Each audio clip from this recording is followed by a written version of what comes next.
And we've talked to clients about second mortgages versus HELOCs, things like that. I know I've had that conversation a million times.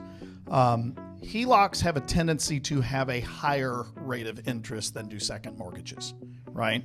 But unlike the second mortgage, you're not taking out that lump sum and then doing something with it. It's there. It's available to you. That's why it's a higher rate. You can also pay interest only on the payments. Correct. And, that is now not deductible. So that is going to have an impact on some people. When do you think their kids are going to benefit more from their inheritance? When they're 40 or when they're 60? Yeah, it's going to be the younger one because they haven't had as much time to build up their wealth yet. And so it's, to me, an awesome thing to see when clients are implementing some type of a gifting strategy while they are still alive. One, they get to see the benefits. They get to see the fruits of That's the big one to me, is you get to enjoy what your money paid for. Yeah. Or, and you can also provide additional experiences for your kids or collectively as a family. Leave more, see the grandkids enjoy whatever you're leaving. Whatever it is, you get to enjoy the gift yourself while you're still alive. You get to see the enjoyment in your beneficiary's faces.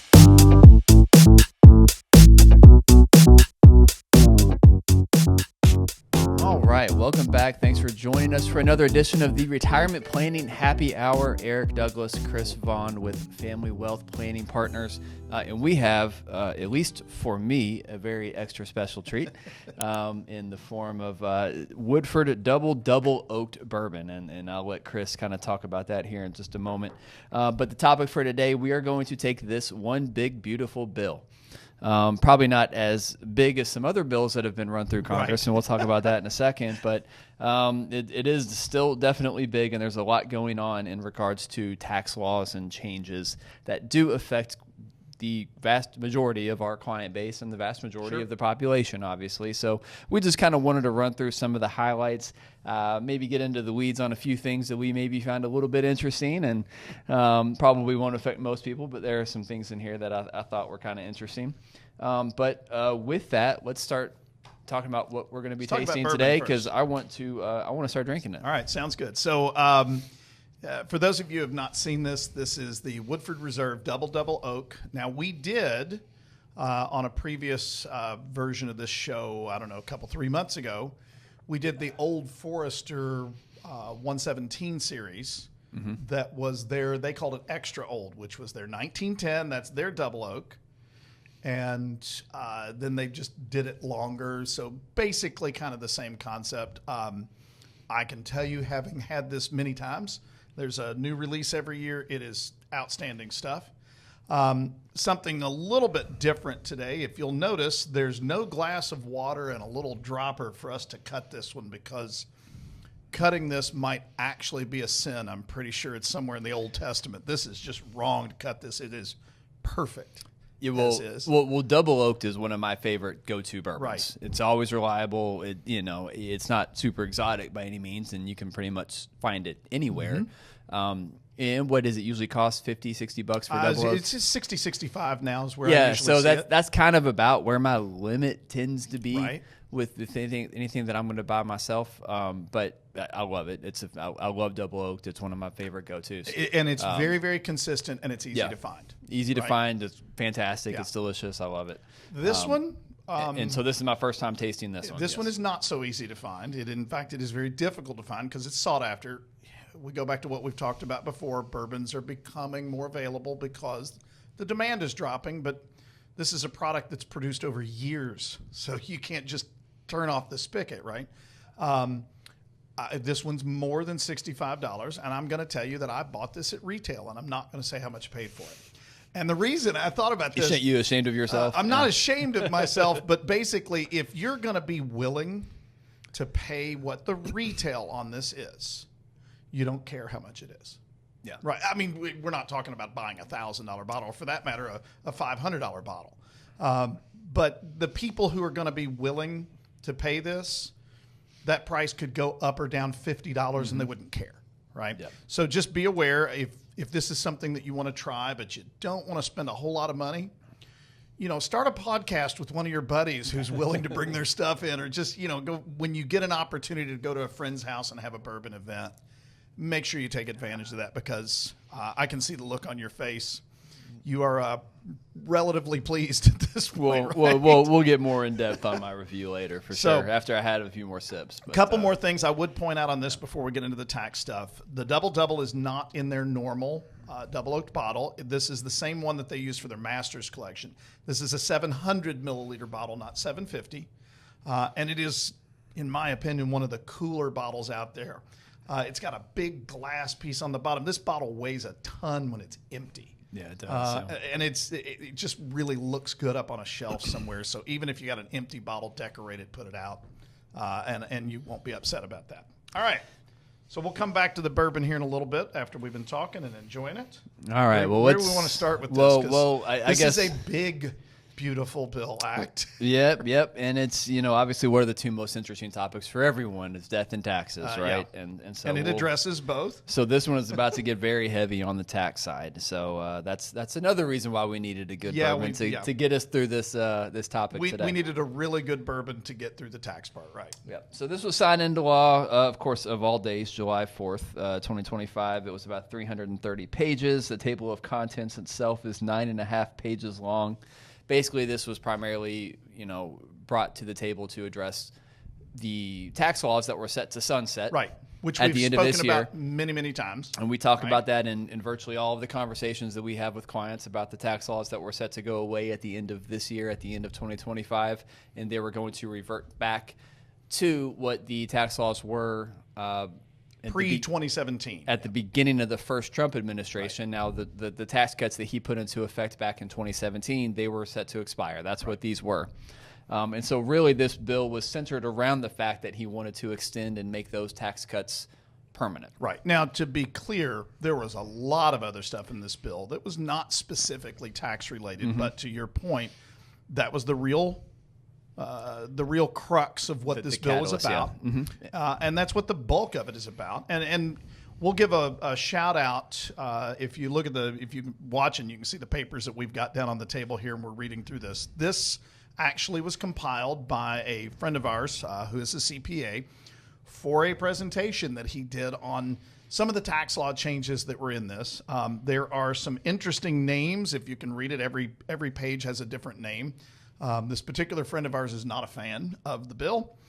So he kept calling it different names, and they get more and more obnoxious as we dig through it. So shout out to Daniel, who is on vacation as we are recording this. Well, to be clear, he's not a fan of the person who correct. Signing the he's bill. not a fan of the person who signed it. But who says we can't be bipartisan here on the podcast, right? So start with the big stuff. Yeah. So the big stuff, obviously, the biggest, most important takeaway is the current tax rates were extended, and even more importantly than that, they were made permanent. Right. So one of the talking points that I've had with our clients, really since the tax cuts went into effect back in 2017, was not only were tax rates historically low, they were artificially low. Right. Because we were only going to enjoy our current tax rates until the end of 2025. Now I have to take away that talking point because our current tax rates now are historically low, and they've been made permanently historically low. And full disclosure, we're glad that we're taking away that talking point because it's not one that was fun to have. Yep, absolutely. And I will say, as it relates to planning topics, and maybe this is we're not going to get too terribly deep in the weeds on this, but when it comes to things like Roth conversions, and you hear a lot of information around Roth conversions, actually this makes Roth conversions a little bit less attractive. Yeah, agreed. To be perfectly honest, because one of the talking points over the last several years was get your Roth conversions done because tax rates are going to go up after 2026. Right. Well, that's not the case anymore. So if you're in your current tax bracket and you plan to stay in your current tax bracket, the talking point for Roth conversions is a little bit less. Not to say that they're not valuable, and obviously every case, every plan is going to be different. Right. But universally across the board, they're not going to be quite as effective as they were prior to the passing of this bill. And let's clarify permanent. The old bill, as you said, it was going to sunset, and we were going to revert to the old tax law at the end of 2025. So when we say permanent, that means that this is not going to change until there is a Congress and a president who are willing to work together, and they have a desire to change it. And every new presidential administration does have a habit of looking into the tax law. So permanent until Congress and the president change it again. But it definitely seemed to be somewhat bipartisan that there wasn't really much of an appetite to raise taxes across the board. Yeah, correct. Yeah. And let's be clear, if this had sunset, every single tax bracket was going to go up. Yep. I know one of the talking points that you always hear is these were tax breaks for the ultra wealthy. No. This was across the board. This is tax relief for everybody. This is across the board. Every single tax bracket was set to go up at the end of this year. So it's good that they were extended and made permanent, knock on wood, at least until some other new president and some other new Congress comes in and changes it. So that's cool. The standard deduction was also another big thing, and this affects everybody, obviously. So standard deduction goes up to $15,750 if you are filing as a single individual. If you are married filing jointly, it was permanently increased to $31,500. Now, what I find interesting about that is that, and this was something new, that deduction, that standard deduction, is now indexed to inflation. Correct. It's Friday. I can't talk. So that's something that we haven't done historically, right? So when we say indexed to inflation, understand that there's a very specific number we're looking at. It's called the CPI-U. So that's the Consumer Price Index Urban is what we're talking about. That's what they normally will use when they're reporting on the news, what the inflation rate is, stuff like that. So it's now tied to that. So each year, if you've got, say you're married filing joint, you get a $31,500 standard deduction, meaning you can take that or you can itemize, whichever one is to your benefit, not both.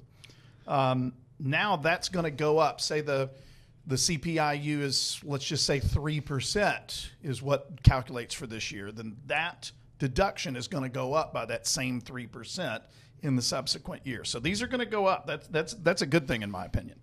Yep. So now that's awesome. Anything that is done to relieve or to provide tax relief for individuals, I'm obviously in favor of, because that we pay too much in taxes, right? Yep, exactly. Really across the board. I was having this conversation with a client the other day, actually, and you and I kind of expanded upon it. We talk about we get paid income and we pay income taxes, and then we take that income after tax, and then we go buy goods and services, and we pay a sales tax, and then we buy a house and we pay, taxes on our house, and then we go buy a car, we pay taxes on our car, and and you made the comment it's impossible to be in a less than 50% tax bracket when you add up all of the different every taxes tax that you're going to pay, you're going to be paying more than 50% of your income in taxes. So anything that provides any level of relief when it comes to taxes is I'm in favor of. So personal exemptions were permanently eliminated. They were suspended under the previous tax bill. So those were made permanent. So that's good. I'm sorry, they were permanently eliminated. Child tax credits for kids under 17 actually increased to $2,200. Once again, indexed to inflation and made permanent. Another really cool thing, it's indexed to inflation. Now, I'm at that one. I have a 17-year-old in my house. Legally, he is not an adult, but I don't get the child tax credit of $2,200 because he's 17. I don't know why they came up with that number. Why is it 17 doesn't get it as opposed to 18? Just a little curiosity. But to your point, it's indexed to inflation. So whatever that CPI-U number is, this is going to go up. Now, for those of us who have older kids or even parents who live with you who are dependent upon you, there is a different tax credit. So in my case, I've got 2 kids living in my house. Technically, they're living in my house. One of them's a college student. But they are 17 and over. I get a $500 tax credit as opposed to $2,200. So enjoy the $2,200 while you can. I still have a few years. And that is permanent, but unlike the normal child tax credit, it's not indexed. It's $500. So I'm going to get $500 on each one of my kids every year as long as they are still dependent and living at home. One of the big ones, at least this one's huge. At least in our world, anyway, it probably doesn't apply to most of the people out, most of the citizens of the country. But the estate and gift tax exemption was increased to $15 million. This is basically the death tax, right? So the level at which you don't have to pay death taxes or you were exempt from paying death taxes was increased up to $15 million. It is indexed to inflation, and once again, it was made permanent, because it was set to revert back to $5 million next year in 2026, which would have affected far more people than it will be now going forward. So let's go into this one a little bit. We've talked about this before when we talked about estate planning. We talked about gifting. A lot of people are going to say, okay, so it's $15 million per person. So for married, it's $30 million.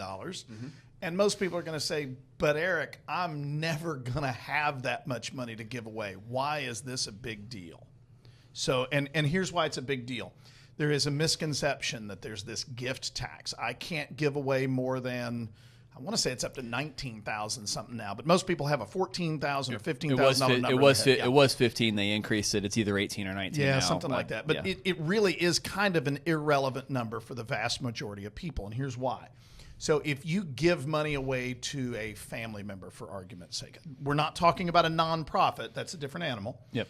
When you give that money away, you can only give away that 19,000, 18,000, whatever the number is, because if you give away more than that, then it's taxable, right? And that's not true if you got a CPA who's worth their salt, right? Because what they can do is you have this lifetime exemption of $15 million per person, right? All they're going to do, your accountant, when they're filing your taxes, is going to take that, say, $25,000 gift, and they're simply going to reduce your $15 million by that $25,000. Well, now you've only got $14,975,000 left you can write off in your lifetime. Very few people are even going to approach that number. So this number does matter even to those of us who are not going to have $15 million to give away at death, because it allows you to gift larger sums throughout your lifetime. Yeah, and that's a big point. And we talk with clients a lot about that. Yeah. I'm a huge proponent of gifting during your lifetime, specifically because, especially if you're working with clients, we run the plan and they're probably not going to run out of money, right? We do enough of those analysis, and so let's just assume that we have clients that are not on track to run out of money, and that's awesome and that's fantastic. But we're also projecting them to live to 90, 95 years old. When do you think their kids are going to benefit more from their inheritance? When they're 40 or when they're 60? Yeah, it's going to be the younger one because they haven't had as much time to build up their wealth yet. And so it's, to me, an awesome thing to see when clients are implementing some type of a gifting strategy while they are still alive. One, they get to see the benefits. They get to see the fruits of that's the big one to me. Is you get to enjoy what your money paid for. Yeah, or and you can also provide additional experiences for your kids or collectively as a family. Leave more. See the grandkids enjoy whatever you're leaving. Whatever it is, you get to enjoy the gift yourself while you're still alive. You get to see the enjoyment in your beneficiaries' faces. Right. And so I'm a huge proponent of doing that. So this helps clients feel enabled to be able to do that to some degree. And just to add an extra component to this, like that child tax credit we talked about, this is indexed to inflation. So $15 million, you increase that by 2.5 or 3 or 3.5 or whatever the CPIU is going to be in any given year, this number is going to get pretty big. The chances of even people that most would consider very wealthy ever approaching this number is very, very slim. Well, and even for those, clients of ours that are affected by that $15 million exemption, this just allows more permanency. It gives an idea of, okay, the tax laws aren't set to change. It makes it a little bit easier to do estate planning under the guise of, okay, these are the rules. We know what the rules are going to be for the immediate future, as opposed to some other change that might be coming, being changed in the next few years. So that's good. Anything that helps to establish permanency, once again, I'm in favor of. All right, so let's move on to the next page here, the mortgage acquisition indebtedness limit. Now, I may be misstating this one. As I understood, it's now, okay, and he's got here on the page, it's $750,000. My understanding is that this reference refers to the interest that you pay on a mortgage being tax deductible. That is limited to $750,000 worth of debt. Yeah. So, for example, you can't go out and buy a $10 million home and finance, say, $9 million of that and then write that interest off. You're limited to $750,000 worth of debt that you can write off the interest on that. Yeah, And most people that have mortgages greater than that, they're typically their income is usually going to phase them out anyway for being able to qualify this, and they're just going to use the standard deduction anyway. So this probably really isn't even applicable to most folks. Home equity debt. That one is the issue, is the home equity debt. So we're not talking about mortgage debt. Correct. Right? Home equity lines. And we're not talking about second mortgage debt, as I understand it. It's home equity lines or HELOCs. That is no longer deductible. So, and we've talked to clients about second mortgages versus HELOCs, things like that. I know I've had that conversation a million times. HELOCs have a tendency to have a higher rate of interest than do second mortgages, right? But unlike the second mortgage, you're not taking out that lump sum and then doing something with it. It's there. It's available to you. That's why it's a higher rate. You can also pay interest only on the payments. Correct. And, that is now not deductible. So that is going to have an impact on some people. Generally speaking, I typically only recommend having a home equity line of credit almost as an emergency fund, if you will. Exactly. As an emergency fund, I think it's great for people who are up there. They don't need that. And then they don't have to keep, $10,000, $20,000, $30,000 on the sideline. Yeah, take out a home equity line of credit on your mortgage. On your house. If you have equity built up, Right. you don't have to draw from it, right? So it's just available if you need Exactly. it. What's next? Casualty loss deduction. Do we want to go down this rabbit hole? It's probably not going to affect most people, so we can. So I do remember him explaining this one. It's basically when you have a loss due to a casualty situation. So, for example, if you have a very large oak tree in your front yard and that oak tree falls over due to a storm and cuts your house in half, and we actually have a mutual friend that happened to. That is not something that is deductible unless you are part of a declared disaster area. So if you're that one random guy that, that little storm that went through just weakened that tree just enough, there's no benefit to you on that one from a deductible thing. On the other hand, if you're in, let's just say that there is a fire or a hurricane or something like that, and a disaster area is declared by the federal government, and that tree splits your house in half, that is now deductible as far as your loss.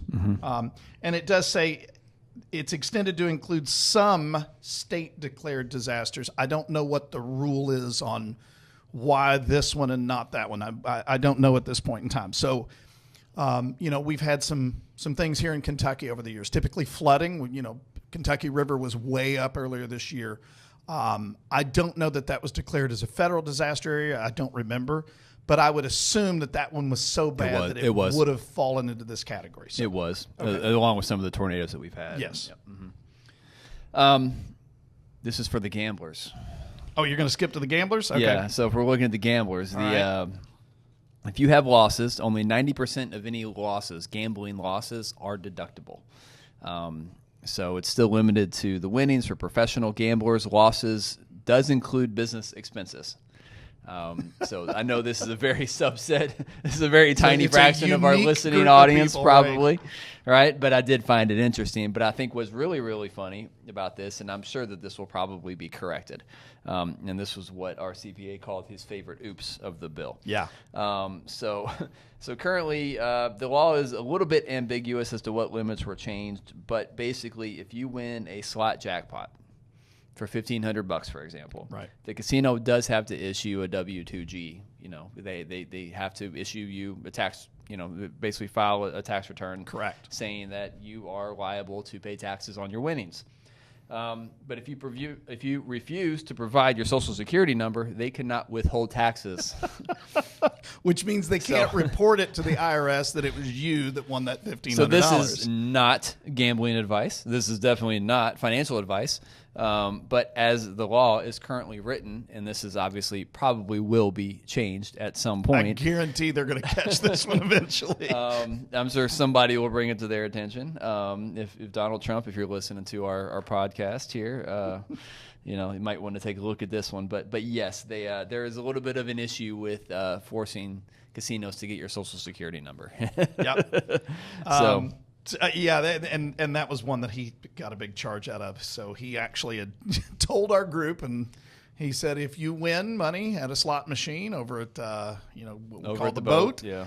Even though I don't think there actually is a boat anymore. Not anymore. No.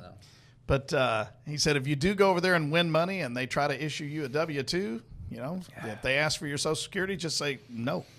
Is the one in Southern Indiana? Is that a Caesars now in Southern Indiana? I think it's Caesars. Yeah, It's been so long since I've been. I've never been in there. That's not really my thing. But hey, I get it. It is funny. You're from Louisville if you say you go into the boat. Right. Even if no it's boat. No longer a boat. Right. You can go to the Bell of Louisville, but that's not what they're referring to, right? Well, just like you go to the old Sears building and you still go to the Summit. And correct. That's exactly right. All these other landmarks in Louisville that don't exist anymore. Right. So. Let's hit a couple of small ones in here that I think a lot of people do. There's some miscellaneous itemized deductions that have been eliminated. Investment expenses, union dues. That's a big one here in this area. Mm-hmm. Work-related education expenses. Okay, so in our line of work, we are required to do continuing education. You cannot write that off as a personal expense anymore. I'd be willing to bet you can still write it off on business. Oh, I definitely will be because I have to do that before my birthday. Here in a couple exactly. months. We were talking about that this morning. Let's see.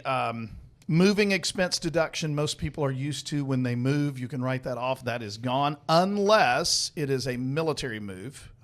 For obvious reasons, they're moved all the time. They don't have any choice in it. Here's a big one, I think, that we want to hit.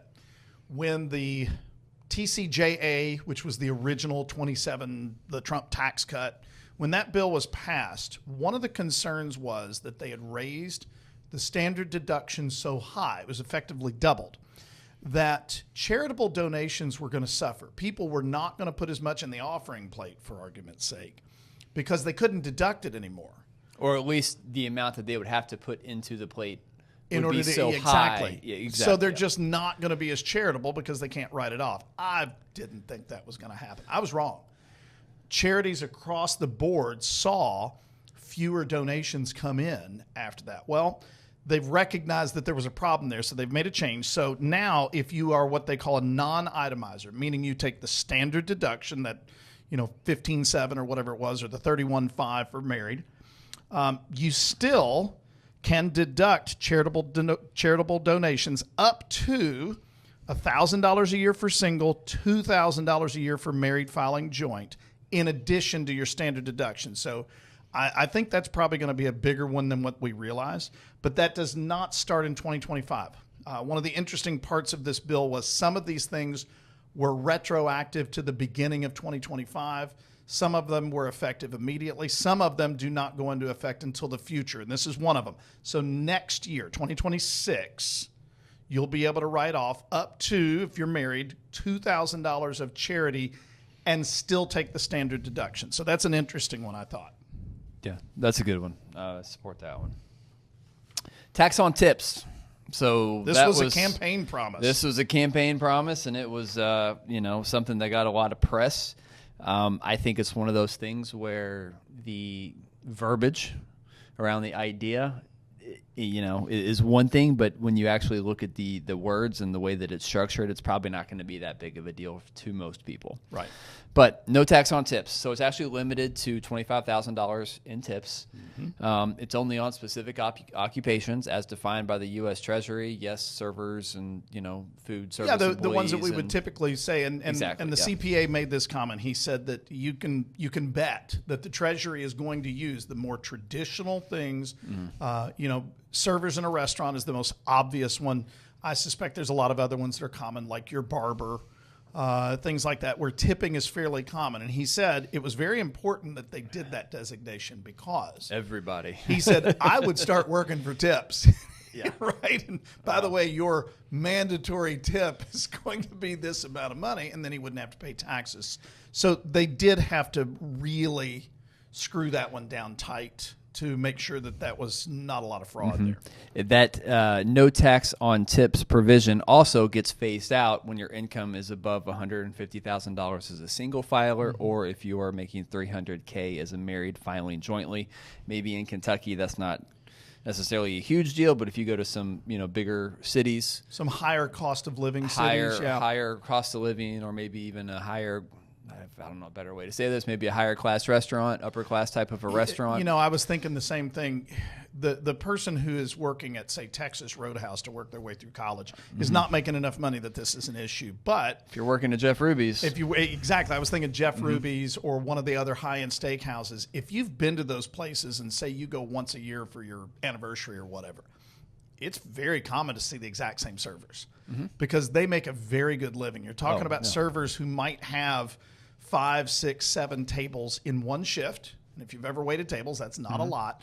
But they might be making well over $100 in tips per table. And in some cases, it's hundreds of dollars in tips per table. So, yeah, there's some people out there who are making big money. Yeah, I'll use Ruby's as an example. Yeah. I get there maybe twice a year, and you do see the same You see the same servers because they make a very good living. No tax on overtime. This is another one. So that is up to $12,500 per year per individual. So $25,000 if you are married filing jointly. Once again, phases out if your income is above $150,000 or $300K married filing jointly. So sounds great on paper. And it's good. It's valuable for some folks, but probably not across the board going to be quite as big of a deal as maybe it was made out to be on the campaign trail. And there's another part to this. This was one that was pointed out to us. This deduction is going to be eliminated after the year 2028. So we're only going to get this for 4 years. And guess what happens at the end of 2028? Oh, gee, what happens in 2020? Oh, yeah, that's right. We're going to have another election. Oh, yeah, Donald Trump won't be in office. So, but conveniently, while he's still in office, you can take advantage of this deduction. So, okay, so this next one was another campaign promise that it was kind of delivered and kind of not. Well, this is a big deal, though. Yes, it is. So this is an enhanced senior deduction. Now, the campaign promise was no tax on Social Security. And we still get questions because it was advertised as no taxes on Social Security. And you know, this is when you and I have talked about this privately when this was a campaign promise. And even when they were talking about it in this bill earlier this year. And we said there is no chance. Social Security is already in financial trouble. The argument about what changes they need to make to prop it up, but nobody will do it because everybody's going to lose their minds. They're terrified. Never touch the third rail of American politics, blah, blah, blah. Yeah. And we're probably due to have a bigger discussion on an episode about that. That's probably a great podcast for the future. But we knew that they were not going to eliminate the tax on Social Security. No. The only true double taxation, right? But what they did was they gave an extra $6,000 deduction if you're over 65. So if you think about it, the vast majority of people who are already on Social Security are over 65 years old. You can't file until you're 62. And it is a $6,000 deduction. But interestingly enough, that is per individual. So if you are already over 65, now this, as I understand it, does not matter whether you have filed Social Security or not. So for those people who are waiting till age 69 or 70 before they file, they can still get this deduction. And it is $6,000 per person. So married couple, that's $12,000 deduction in addition to the standard deduction, in addition to the deduction that they're getting for being charitable if they are. So there's another $2,000. So it's a big chunk of money in your standard deduction now. Yeah, so you're talking about almost a $45,000 deduction when you add in the standard plus the additional $6,000 per spouse in a marriage if you're both over 65. So that's a pretty big deal. Although it is worth noting that it does phase out over $75,000 if you're single, $150,000 if you are married filing jointly. And it is eliminated. It eliminates conveniently 2028, and right? After 2028, when Donald Trump is no longer in office. So fancy that, right? Yeah, that's so. It was a campaign promise that you could argue they came through on the campaign promise, but you could also argue they did not come through on the campaign promise. Well, let's call that what's the term, a half truth, right? Yeah, let's call that I like a half that. truth. That's a half truth. I did see a stat that they were predicting about, and this is not precise by any means, but there was a stat that they were estimating around 90% of all Social Security recipients will in effect have tax-free Social Security because the value of the deduction will increase their tax liability. So technically they're still paying taxes on their Social Security, but the deduction will more than offset what they're actually paying. So probably only 10% of Social Security recipients will still be paying quote unquote Social Security taxes. But once again, that only lasts through 2028. Right. All right. Let's take a break. I am dying to hear what you think about the Woodford Reserve Double Oak, or as most people in the bourbon world just call it a double. It's fantastic. It's awesome, isn't it? It's amazing. Yeah, it's fantastic. It's the right amount of bite, but it's smooth going down. It's 90.4 proof, which, if I remember correctly, is the same thing as regular Woodford Reserve, give or take. Yeah. So it's the same thing as far as that goes. I've got a bottle of Woodford in my office. It's definitely a darker color, and no doubt that is from the double oaking process. Yeah, it's a little. It tastes a little more toasted, for sure. Yes, but it's good. For the most part, here's the way I would describe this. I mean, you can talk about, I taste butter, maybe a little butterscotch. I definitely taste some cherry, things like that. You know, you've talked about how your palate is not quite that attuned. You may not pick it up, but you know what this tastes like? What? Tastes like Woodford Reserve on steroids. It's the same thing. It's just everything I would taste in Woodford, I get more of it. It's right? it's oakier. Yes, it is more, oakier. Yeah, it's more toasted. And I sure. like that. I don't. This is not like drinking something totally different from the Woodford Reserve that you could go to any liquor store in the world and get. It's just more of everything. You do not need to cut it. This would be wrong to cut this. It goes down perfectly smooth. Yeah. You don't need to cut this with anything. It's great. I like it. This is a fantastic pour. I wish that it was less expensive. Yeah. I suspect in the future it will be. You know, we've talked about how the bourbon industry is slowing down. So you're going to see more things like this. A few weeks ago, we did the Eagle Rare 12 year, which is another one of those. They're having to come out with some new products. I think you're going to see more of this at first, and then as there's more supply out there and it becomes easier to find and it's actually a shelf item once a year, you're going to see that price going down because they do want to sell all of it. What I want to do is a side-by-side with double oaked. With the regular double oaked. With the regular double oaked, with the single double oaked, I guess. Because I haven't had that. It's probably been a few months since I've had it. I would like to see it just side by side, just to see if how much of a difference I think additional you're going to get makes. that same description. They're going to taste the same. This is just more of a good thing. Now, when I say this is the same thing as Woodford, there's just more of it. I mean that as a compliment. Yeah. It's really good. I will tell you that, I mentioned that the Old Forester 117 Extra Old that they released back in January was basically the Olfo version of this. I have done a side-by-side. Mm-hmm. They're both outstanding. Yeah.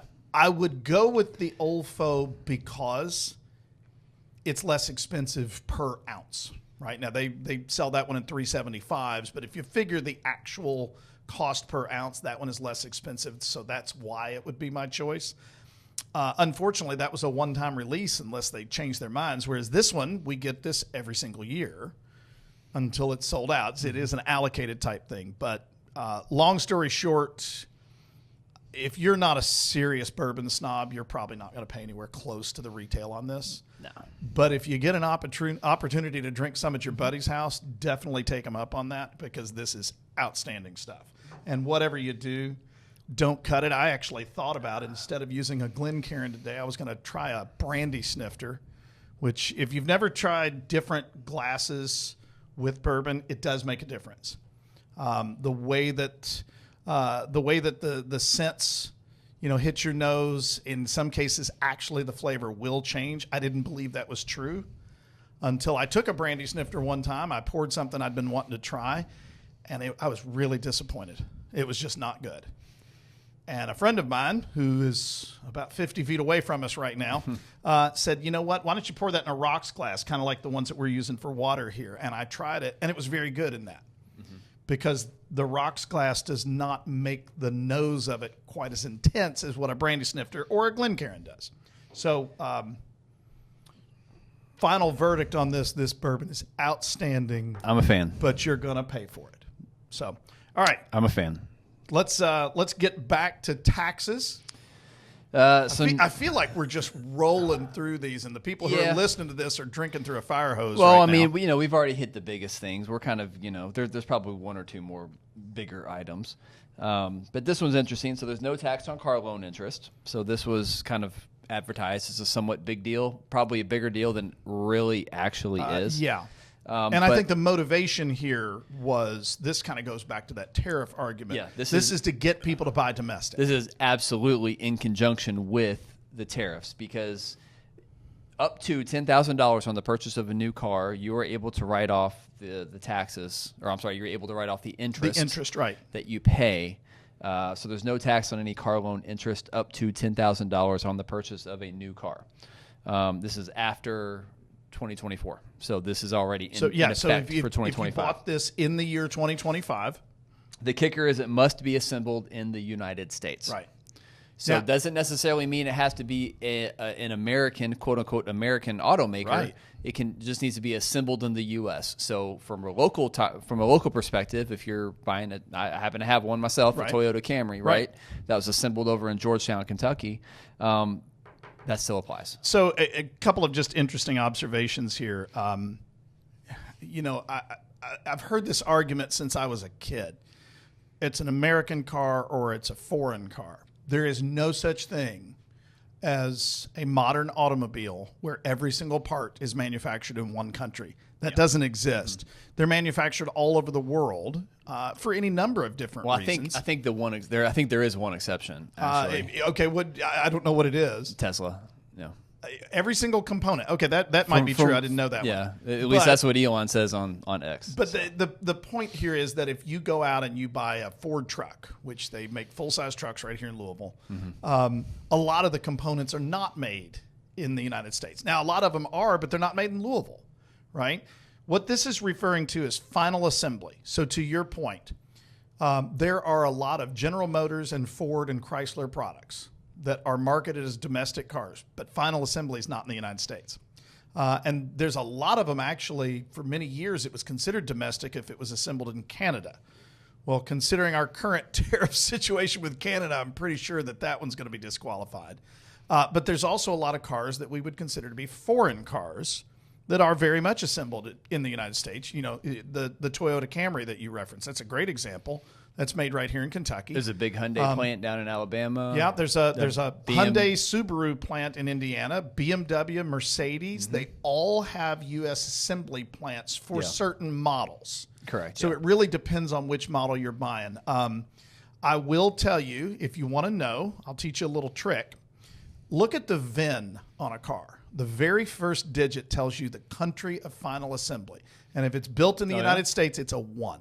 So it's easy to remember. It is if the very first number in your VIN is a 1, that is a U.S., although I believe Canada was included in that at one point in time, so I may not be totally right. If you see a 1, let's say this. If you don't see a 1, that's bad. It was not made in. That's not going to work on this one, right? Now, the other part that I find interesting, I know that people are all over the place when it comes to financing vehicles. You and I are both believers in paying cash, so we wouldn't be able to take advantage of this, right? As rates stand today, now I still have a loan on our van, because it's below 3%. Okay, but we bought it a couple of years ago, and I just kind of refused to pay it off because I look at the percentage of what my payment is, and I owe next to nothing on it at this point. No, I get that, and what I thought was funny on this, people who are, let's just say, moderately sophisticated when it comes to finances, not geniuses, just moderately sophisticated, they're probably not going to have interest of $10,000 in 1 year. They're not going to be able to take the full advantage of this. No. And certainly most of the cars that are that expensive are not going to be domestically produced. And supercars, for example, like the Italians and the stuff like that, that's what pops into my mind. But one of them popped into my mind because I know a few people who own one. I know that if they finance the bulk of that car, they are going to have more than $10,000 in interest. Mm-hmm. And it's made right here in Kentucky. So for those guys who are buying these Corvette C8s, God forbid they're buying the Z06s and the ZR1s and stuff like that, they're going to be able to take advantage of this. Good for them. However, remember, subject to that phase out.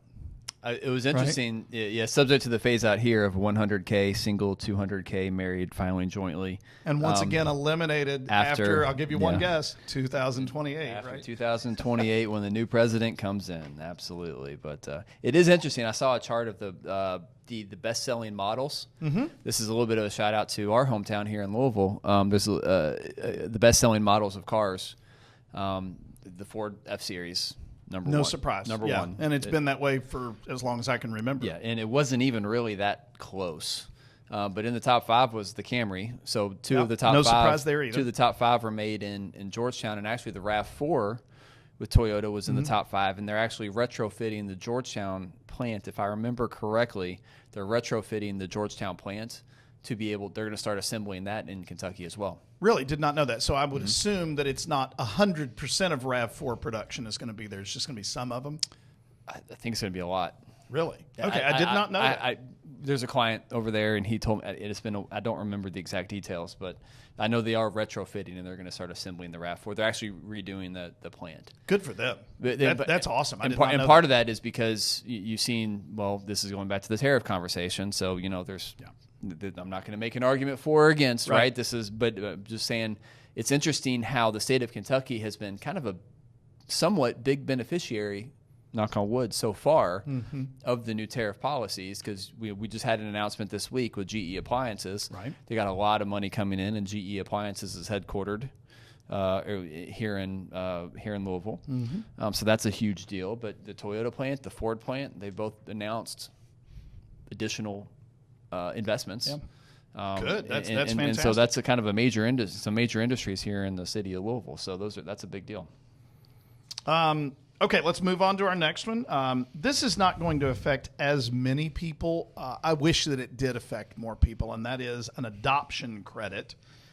So if you go out to adopt, anybody who is listening or watching knows adoption is extremely expensive. And now you can get a credit for $5,000. Now, anybody who knows what a credit and a deduction is, they are not the same thing. A credit is considerably more valuable than a deduction because a deduction, you figure up what your adjusted gross income is, and then you get to take the deductions off. So you get partial credit, if you will. But a credit, on the other hand, they used to call it above the line on the old tax form. It dollar for dollar reduces your income, and then they calculate the tax on it. So this is a $5,000 credit. It is refundable, so you're going to be paying it, and then when you file your taxes, you're going to get that back in the form of a refund. And that is another one that is adjusted to inflation. So with each year that CPIU comes out, this $5,000 is going to go up, and I think that is fantastic. Well, to your point, though, that's still not enough. No, it's not. Relative to the adoption process. That's a fraction of the cost of adopting a child, but you know what? It's a start. It's a good start, and I absolutely endorse it. I wish it was a little bit bigger, but that's just more for, that's more of a reflection on how difficult it is to actually go through the adoption process in the United States. Yeah. I don't think a lot of people realize because it's so difficult in the United States, that's what drives people to overseas. Right, absolutely. To bring home kids. Which is great too. But. 529 plans. So for those of you who do not know exactly what they are, 529 plan was originally designed to help your child, your student, pay for college. Well, a few years ago, they expanded that to include pre-college. So if you were going to send your kids to a parochial high school here in Louisville, where we've got some great ones, you could use 529 money for that purpose. And they also expanded it to include non-college secondary education. I'm glad you clarified, because it's not just high school; it's grade school as well. It's not. So trade schools, for example, if you've got 529 money and you want to go to electrician school or something like that, you could use that. They've expanded it again, and it now includes qualifying post-secondary credentialing expenses. Specifically, he put down a hint: the CPA exam and the bar exam. So you say, okay, so that's for CPAs and attorneys. Well, why do they get that special treatment? He said, well, let's remember, who writes the laws? Primarily CPAs and attorneys. Although, I ask in our particular situation, because in our industry, there's lots of credentials out there. They are not cheap to go get in many cases. But you can now write those expenses off. Those classes that you have to take are now an expense. And this is across industries too. So if you're looking to get some nursing credential or, I suspect psychology that would credential, absolutely be. I don't know if that's a credit or a deduction, but I would definitely talk to my CPA about it if you're planning on doing it or if you did it. Yep. So the next one, this is the new, I guess they're calling it the Trump accounts. I don't know a better term. Our CPA, who is not a fan, loves that name. I say that very tongue in cheek. Yeah. But it's basically for newborns, right? Right. And so when you have a new child, you can make you get $1,000 credit for opening one for your kid that was born between January 1st of this year, 2025, through December 31st of 2028. Once again, there's that number again. Coincides with the Trump presidency, right? There are no deductions on contributions, although you can contribute up to $5,000 per year. Taxes are deferred on the growth. So it's a tax-deferred growth vehicle, just like an IRA. You cannot withdraw it until after 18. So it's not necessarily a retirement account, but it's for the benefit of the kid, of the child. So it's a tax-deferred. It's almost similar to a 529 plan, except instead of being limited to education expenses, it's for anything. So the $1,000 credit that the government's basically going to give you, that's for those kids that are born in that year. But you can contribute up to $5,000 a year into these accounts as well. What's interesting, I don't like the fact that they're calling this an IRA. And the reason for that is that the R in IRA stands for retirement. To your point, this is definitely not specifically for retirement. The taxes, okay, so you don't get to deduct it, which suggests Roth, right? However, when the money comes out, you do pay taxes on the growth.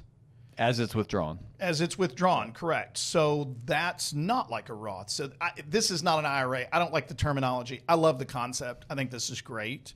But I do think that they need to come up with a better name for it. But yeah, this one is new. So if you have a young child, you definitely want to take advantage of this. So yeah, it's interesting. It's cool. Something a little bit different. So I'm a fan. Yep, absolutely. SALT limit, state and local taxes. This is a little bit wonky. Most people. Yeah, and most of the people in this region of the country, this doesn't really apply. So yeah. This was actually one of the more contentious parts of getting this bill passed, where they couldn't seem to get enough votes on the Republican side of the aisle, and it was because they were looking for a bigger deduction on some of the large state taxes that you're paying. So, okay, Kentucky, you're paying, 4% now.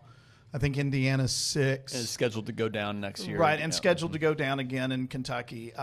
That's not true in places like New York or Illinois or California or Oregon, where you have a much, much higher percentage income tax on state income taxes. And local. And local taxes, that's right.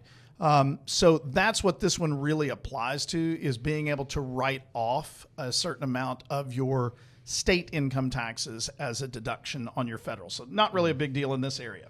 Yeah, so that increased from $10,000 to $40,000 starting this year, $40,400 in 2026, and indexed to inflation thereafter. In 2030, it reverts back to $10,000. So this is temporary. This is not permanent. Right. So. But once again, probably not going to affect too terribly many people in our area. Energy credits. This is a big one. So for years now, you have been able to buy I hate this phrase, a green vehicle. An energy compliant. An energy or whatever. compliant. Yeah. Okay, you can buy a battery-powered vehicle. You mentioned Tesla a while ago. There's quite a few of them out there now. You've gotten a credit, and it has fluctuated a little bit. You've gotten a big credit by buying that. And the idea was to push these vehicles into the market. They're not cheap, but they were cheaper because you got this big credit. Well, that is going away. So the used clean vehicle credit and the clean vehicle credit, so new vehicles, that goes away on, listen very carefully, September 30th of 2025. The advice that the CPA gave was, if you're planning on buying a Tesla or a Rivian or whatever some of the other models that are out there, if you're planning on buying one in the immediate future, you need to get on the stick. Because as of the time we're recording this, you've got 45 days. So you better get that done or you're going to lose that credit. 45 days exactly, actually. Yeah, exactly. The home improvement credit and the residential clean energy credit. So, for example, if you install, energy efficient windows in your house, you get a credit. I did that last year and I took advantage of it. But that goes away as of the end of this calendar year. So, end of 2025. If you are thinking about purchasing, say, replacement windows on your house or something that's going to make your home more energy efficient, if you were planning on doing it now, you might want to go ahead and get on with that, or you won't be able to take advantage of that. I will tell you that those are missold a lot. People who are selling replacement windows comes to mind. They'll talk about this wonderful energy credit you get. A lot of the people that think they're getting a credit don't actually qualify. So before you make that kind of a purchase, consult with your CPA. Will this actually qualify? So that you don't get a really nasty surprise on that one. What's interesting when it comes to these types of credits, now that they're being eliminated, it's going to be interesting, and I would bet money on the fact that you're going to see some of these products decrease in price. Yes, I would agree with that. Because whenever you have government subsidies propping up some type of a market, that usually increases the price that you're having to pay. Same thing applies to the electric cars. The quote-unquote clean cars, right? Teslas, et cetera. So I would be willing to bet that some of these energy-efficient windows and appliances and some of these other things, I bet you're going to see some of the prices drop on some of those. So that's one of those things where, once again, if you're thinking about doing it now, we know this credit's going to go away the end of this calendar year. Talk to your CPA before you do it. Make sure that you're going to qualify.